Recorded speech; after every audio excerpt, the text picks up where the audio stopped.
Graça e paz, amadas. Vamos para mais uma segunda-feira de oração, mais uma segunda-feira orando a partir das Escrituras.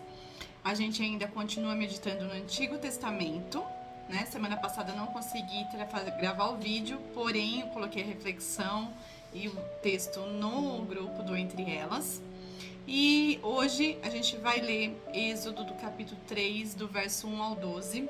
Acredito eu que esse texto está querendo falar muito ao meu coração, porque até a aulinha dos bebês de domingo é esse texto também, né? Claro que levarei em outro contexto, mas né, esse texto está querendo falar muito ao meu coração e garanto também que ao coração de muitos aqui também.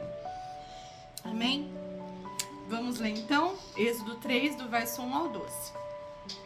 Moisés pastoreava o rebanho de seu sogro Jetro, que era sacerdote de Midian. Um dia levou o rebanho para o outro lado do deserto e chegou a Horebe, o monte de Deus.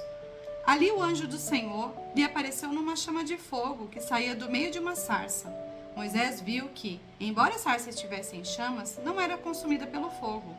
Que impressionante, pensou. Por que a sarça não se queima? Vou ver isso de perto.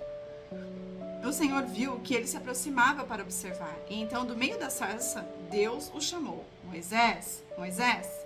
Eis-me aqui, respondeu ele.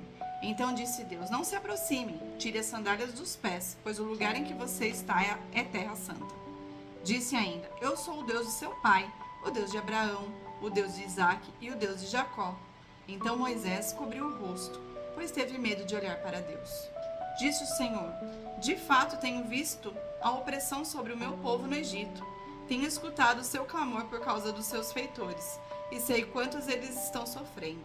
Por isso desci, para livrá-los das mãos dos egípcios e tirá-los daqui para uma terra boa e vasta, onde há leite e mel. Com fartura, leite e mel com fartura. A terra dos cananeus, dos hititas, dos amorreus, dos ferezeus, dos heveus e dos jebuseus. Pois agora o clamor dos israelitas chegou a mim, e tenho visto como os egípcios os oprimem. Vá, pois agora eu o envio ao faraó para tirar do Egito o meu povo dos israelitas. Moisés, porém, respondeu a Deus, quem sou eu para apresentar-me ao faraó e tirar os israelitas do Egito? Deus afirmou, eu estarei com você. Esta é a prova que sou eu quem o envia, quando você tira o povo do Egito, e vocês prestarão culto neste monte, o Monte Sinai. Bom, qual o contexto aqui desse texto, né? O que aconteceu, o que já tinha acontecido até o dia dessa passagem, desse momento na história da Bíblia? O povo hebreu estava escravo no Egito há muito tempo. Depois que eles migraram para lá, na época de José, quando José era governador, os irmãos dele também, de José, foram para lá buscar ajuda por causa da fome. E José trouxe toda a sua família para lá. E eles se multiplicaram em grande número, porque já era o cumprimento da promessa de Abraão, de que sua descendência seria imensa. Promessa se cumprindo, anos se passaram e chega um faraó que nada sabe, nada lembra de José. Ele simplesmente achou que tinha hebreus demais ali no Egito. Então, os hebreus foram oprimidos, escravizados, e depois de um tempo ainda Faraó manda matar todos os meninos bebês hebreus que nascessem. Os pais de Moisés, sabendo disso tudo, escondem o menino num cesto, colocam no rio e ele vai parar na casa do Faraó, onde ele é criado como um filho. Até que chega um dia que Moisés descobre que ele é hebreu e ele vai para um monte, para as montanhas, para pastorear. E quando ele está nesse período, Deus o chama, né, através de uma sarça ardente, que é a história que a gente acabou de ler. E nesse muito contexto, muita tristeza, muita opressão, muita história sem esperança, até que esse dia chegou, não é verdade? Anos de escravidão, anos de bebês morrendo, anos de um povo sofrido, imerso numa cultura pagã, opressor e politeísta, debaixo de um governo de um faraó extremamente mau. Quase impossível prever que esse povo iria algum tempo mais tarde sair em liberdade do Egito e guiado ainda por Moisés. O povo sendo guiado por Moisés, passando por um mar aberto, né, e tantas outras maravilhas que aquele povo estava prestes a vivenciar. Mas foi isso que Deus fez. Esse plano era que aquele povo era seu. E aquele povo era criado para adorá-lo.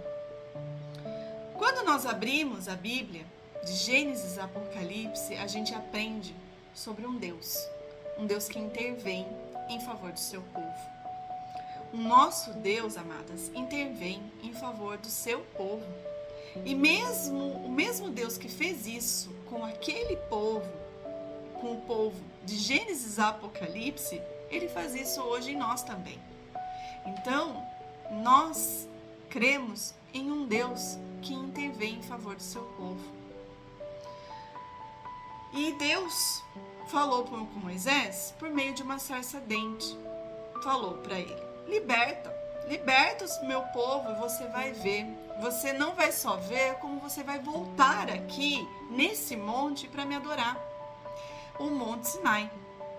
E ele falou, né? E Deus falou por meio de profetas. E ele veio a nós na pessoa de Jesus Cristo. E ele atua ainda hoje por meio do Espírito Santo para nos resgatar e redimir. Ele intervém por meio de diversas formas em favor do seu povo. Ele está conosco. Vamos orar por isso essa semana?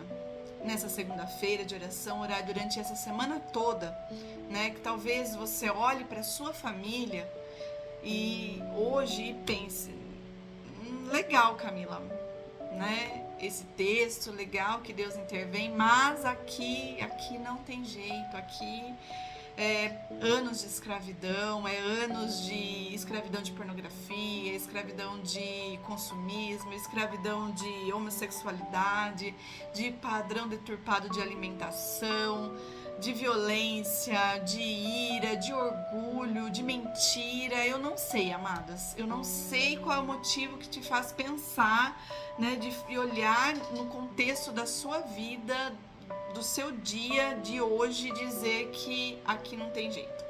Eu não sei. Mas eu quero que você medite nessa palavra, nessa passagem de hoje, e pense que o seu Deus é esse Deus. O seu Deus, o meu Deus, é esse Deus da Bíblia.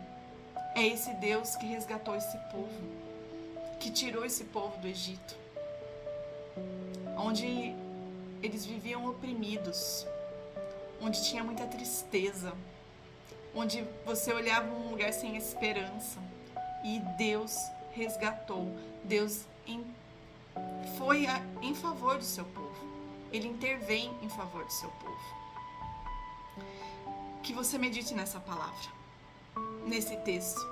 Acredito eu que Deus falou muito comigo no meu coração essa semana toda através desse texto, para levar também esse texto, né, para os coraçõezinhos dos bebês. E eu acredito que nós estamos precisando dessa palavra, né? Mas eu quero que você medite profundamente, que você ore profundamente nesse texto. Que Deus, ele intervém em favor do seu povo. E não importa onde você ou algum querido seu esteja agora.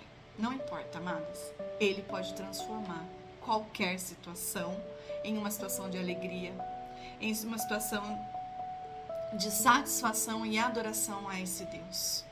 Ele nos resgatou para adorá-lo e ele há de nos resgatar para esse fim.